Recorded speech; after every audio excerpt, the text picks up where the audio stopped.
मैं आप सभी का स्वागत करता हूं अपने YouTube channel all in one knowledge में।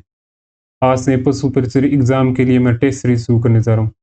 इस टेस्ट सीरीज में हम लोग सब्जेक्ट वाइज टेस्ट कंप्लीट करेंगे और साथ में बिग टेस्ट सीरीज भी होगी। इस बिग टेस्ट सीरीज में उतने ही क्वेश्चन होंगे जितने कि पशु परिचय के मेन एग्जाम में पूछे जाएंगे। मैं आप लोगों के लिए जितना हो सके उतने टेस्ट सीरीज करवाने की कोशिश करूंगा ताकि आप सभी का एग्जाम क्लियर हो सके। अब शुरू करते हैं फर्स्ट क्लास, जिसमें आज का टॉपिक होगा पशुपालन। फर्स्ट क्वेश्चन शुरू करते हैं। निम्नलिखित में पशुओं का कौन सा सही समूह है जो फुट एंड माउथ रोग से पीड़ित है? इसका राइट आंसर है ऑप्शन नंबर सी, मवेशी, भेड़ और सूअर। यानी कि फुट एंड माउथ रोग से सबसे ज्यादा कौन पीड़ित होते हैं? मवेशी, भेड़ और सूअर। इंपॉर्टेंट पॉइंट में देखते हैं। यह रोग अधिकतर मुंह, पैर, स्तन ग्रंथि के घावों में होता है। दूध देने वाले पशुओं में दूध की पैदावार कम हो जाती है। दूध पीने वाले बछड़े सामान्य रूप से मर जाते हैं। गर्भवती पशुओं का गर्भपात हो जाता है और गर्भपात के बाद बांझपन हो सकता है। फुट एंड माउथ रोग में पिनकोल्ड विडेकुल के एपथस विषाणु के कारण होता है। इसमें 104 से 106 फ़ारेनहाइट या 41 डिग्री सेल्सियस तक बुखार हो जाता है। नेक्स्ट क्वेश्चन है, दूध का उत्पादन करने वाली मादा गाय को क्या कहा जाता है? इसका सही आंसर ऑप्शन नंबर ए, दुधारू पशु। यानी दूध देने वाली गायों को दुधारू पशु कहा जाता है। इंपॉर्टेंट पॉइंट में देखते हैं। दुग्ध का उत्पादन करने वाली मादाओं को दुधारू पशु या डेयरी पशु कहा जाता है, जबकि कृषि श्रम के लिए उपयोग की जाने वाली मादाओं को कृषक पशु कहा जाता है।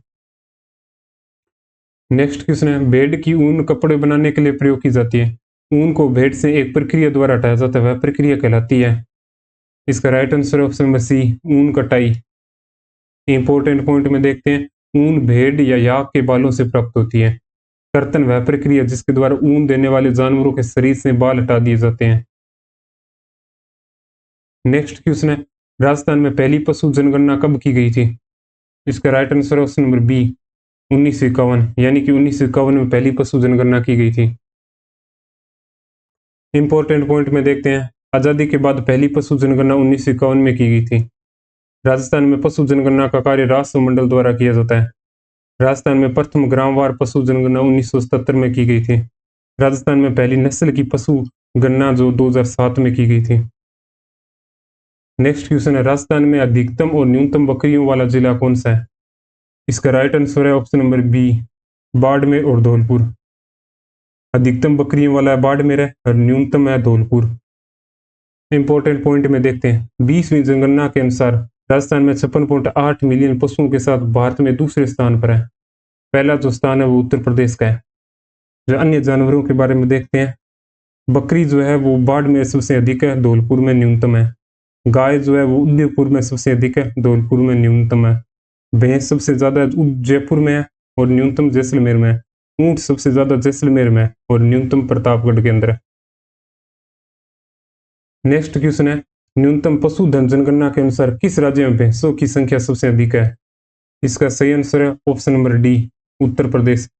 यानी भैंसों की सबसे ज्यादा जो संख्या है वो उत्तर प्रदेश के अंदर है। इंपॉर्टेंट पॉइंट में देखते हैं। देश में कुल पशुधन आबादी 536.76 मिलियन है। नेक्स्ट क्वेश्चन है, मांस उत्पादन के लिए बकरी की अच्छी नस्ल कौन सी है? इसका राइट आंसर है option number A, black Bengal. यानी कि मांस उत्पादन के लिए बकरी की जो अच्छी नस्ल है वो ब्लैक बंगाल है। इंपॉर्टेंट पॉइंट में देखते हैं। बकरी की ब्लैक बंगाल जो नस्ल है मांस के लिए उत्कृष्ट है। इसकी त्वचा का रंग काला और मांस कोमल होता है। इस नस्ल का मूल स्थान पश्चिम बंगाल है। बकरियों की अन्य नस्ल देखते हैं। जमुनापुरी जो नस्ल है वो बारबेरा उत्तर प्रदेश के अंदर है। बारबरी जो नस्ल है वो सोमाली अफ्रीका के अंदर है। बिटुल जो नस्ल है वो गुरदासपुर पंजाब में है। मारवाड़ी जो नस्ल है वो मारवाड़ राजस्थान में है और जो सिरोही नस्ल है वो सिरोही राजस्थान के अंदर है। नेक्स्ट क्वेश्चन है, केंद्रीय बकरी अनुसंधान संस्थान कहाँ पर स्थित है? इसका सही आंसर है option number B, Mathura Uttar Pradesh के अंदर है। यानी कि केंद्रीय बकरी अनुसंधान संस्थान जो मथुरा उत्तर प्रदेश के अंदर स्थित है। इंपॉर्टेंट पॉइंट में देखते हैं। केंद्रीय बकरी अनुसंधान संस्थान, इसकी स्थापना जुलाई 1976 में, मुख्यालय मथुरा उत्तर प्रदेश के अंदर है। अन्य संस्थान देखते हैं। राष्ट्रीय डेयरी विकास बोर्ड, यह स्थित है आनंद गुजरात के अंदर। इसकी स्थापना 1965 में हुई। नेक्स्ट है राष्ट्रीय डेयरी अनुसंधान संस्थान, यह स्थित है करनाल हरियाणा में, स्थापना 1955 में। नेक्स्ट है केंद्रीय भैंस अनुसंधान संस्थान, यह स्थित है हिसार के अंदर और स्थापना 1985 में। नेक्स्ट है केंद्रीय भेड़ एवं ऊन अनुसंधान संस्थान, ये अविका नगर 1962 के अंदर इसकी स्थापना हुई। नेक्स्ट है केंद्रीय पक्षी अनुसंधान संस्थान, यह स्थित है इज्जत नगर उत्तर प्रदेश में, इसकी स्थापना 1979 में। नेक्स्ट है राष्ट्रीय पशु पोषण एवं शरीर क्रिया विज्ञान संस्थान, ये बेंगलुरु कर्नाटक के अंदर है, इसकी स्थापना 1995 में हुई। नेक्स्ट क्वेश्चन है दुग्ध ज्वर तब उत्पन्न होता है जब गाय ब्याने के समय प्राप्त खालिस्तान जुटाने में असमर्थ होती है। इसका राइट आंसर है option number C, calcium. Important point में देखते हैं, दुग्ध ज्वर समस्या तब उत्पन्न होती है जब गाय ब्याने के समय प्राप्त मात्रा में कैल्शियम जुटाने में असमर्थ होती है। दुग्ध ज्वर डेयरी गाय या भेड़ों में एक विकार है। यह रोग प्रसव के तुरंत बाद होता है। निदात्तिक लक्षण देख से हैं किटेनी, असंयम, मांसपेशियों में ऐंठन, बेहोशी, मृत्यु। दुग्ध ज्वर पीड़ित पशुओं में पैराथायराइड गतिविधि कम होने के कारण रक्त में कैल्शियम नहीं बन पाता, जिसके परिणाम स्वरूप हाइपेकैल्सीमिया हो जाता है। नेक्स्ट क्वेश्चन है भेड़ की किस उम्र में डॉकिंग की जाती है। इसका सही आंसर है ऑप्शन नंबर डी, 7 से 14 दिन के अंदर, यानी 7 से 14 दिन के अंदर डॉकिंग की जाती है। इंपॉर्टेंट पॉइंट में देखते हैं, भेड़ की पूंछ को डॉक करना पूंछ की लंबाई को छोटा करने की एक सामान्य प्रथा है। व्यवहारिक कारणों से यह मल की गंदगी को कम करने और मक्खी के हमले से बचने के लिए किया जाता है। डॉकिंग के लिए रबड़ के छल्ले का उपयोग करना सबसे मानवीय तरीका है और यह मेमने के जीवन के पहले 4 हफ्ते यानी अधिमानत पहले 2 हफ्तों में किया जाना आवश्यक है। नेक्स्ट क्वेश्चन है गाय में गर्भधारण अवधि कितनी लंबी होती है। इसका सही आंसर है ऑप्शन नंबर ए, 285 दिन, यानी कि गाय में गर्भधारण अवधि है 285 दिन। इंपॉर्टेंट पॉइंट में देखते हैं, भेड़ का जो गर्भधारण काल है वो 145 से 150 दिन है, सूअर के अंदर 114 दिन है, गाय के अंदर 285 दिन है गर्भधारण, भैंस के अंदर 310 दिन, बकरी के अंदर 150 से 152 दिन और ऊंट के अंदर 390 दिन। नेक्स्ट क्वेश्चन है 2 कुब्बड़ वाले ऊंट को किस नाम से जाना जाता है। ऑप्शन नंबर बी, कैटेलस बैक्टीरियनस। इंपॉर्टेंट पॉइंट में देखते हैं, 2 कुब्बड़ वाला जो ऊंट है वो कैमेलिडी परिवार से संबंधित है। कैमेलिडी परिवार में 2 जीन्स हैं, कैमल्स और लामा। कैमल्स के अंदर देखते हैं कैमल्स डोमेड्रियस, ये एकल कुब्बड़ या डोमेड्री नाम से जाना जाता है। सेकंड है कैमल्स बैक्टीरियनस, ये 2 कुब्बड़ या बैक्टीरियन के नाम से जाना जाता है। कैमल्स डोमेड्रियस जो है निवास स्थान है अफ्रीका, एशिया और ऑस्ट्रेलिया के शुष्क भूमि। कैमल्स बैक्टीरियस जो निवास स्थान है वो मध्य पैलेरेक्टिक इकोजोन की ठंडी शुष्क भूमि है। इन दोनों प्रजातियों को परंपरागत रूप से ओल्ड वर्ल्ड ऊंट कहा जाता है।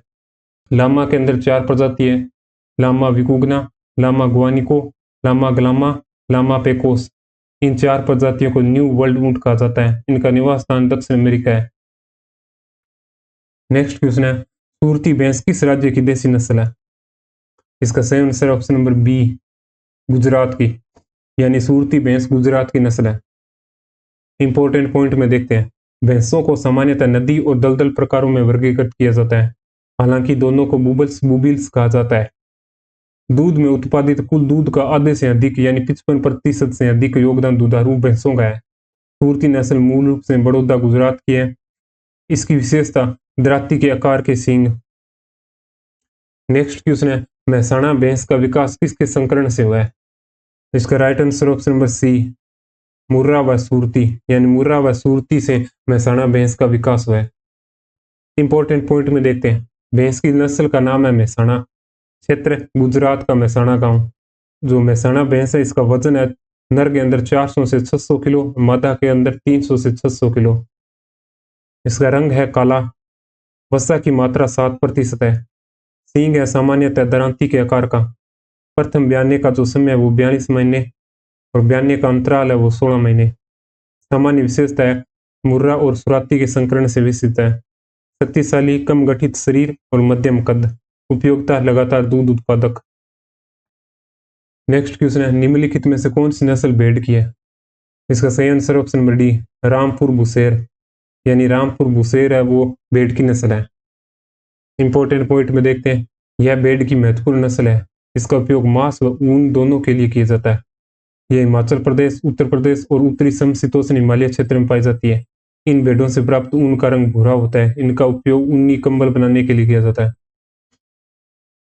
नेक्स्ट क्वेश्चन है, मवेशियों में मैग्नीशियम की कमी को किस नाम से जाना जाता है? इसका राइट आंसर है ऑप्शन नंबर ए, हाइपोमैग्नेसीमिया। इंपॉर्टेंट पॉइंट में देखते हैं, हाइपोमैग्नेसीमिया टिटेनी एक ऐसी स्थिति है जिसमें वयस्क जुगाली करने वालों में होता है। यह रक्त में मैग्नीशियम के निम्न स्तर यानी हाइपोमैग्नीसिमिया से जुड़ा है। इसे magnesium tetani, lactation tetani, grass tragus सहित विभिन्न नामों से जाना जाता है। टेटनी के विशेष लक्षण है घबराहट, झटके, चेहरे की मांसपेशियों का फड़कना, लड़खड़ाती चाल। मवेशियों में हाइपोमैग्नीसिमिया के कारण होने वाली आम बीमारियां मवेशियों में दुग्ध संबंधी टिटेनी व हाइपोमैग्नेस्मिट टिटेनी। नेक्स्ट क्वेश्चन है, राजस्थान में सबसे उत्तम ऊन निम्न में से किस भेड़ की नस्ल द्वारा उत्पादित की जाती है? इसका सही आंसर है ऑप्शन नंबर बी, चोकला।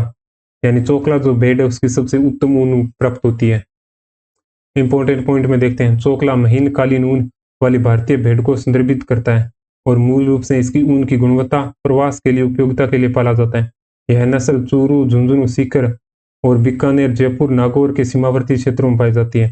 चोकला सभी भारतीय भेड़ नस्लों के सबसे अच्छा कालीन ऊन पैदा करती है, इसलिए इसे राजस्थान की मेरिनो, भारतीय मेरिनो या भारत का मेरिनो कहा जाता है।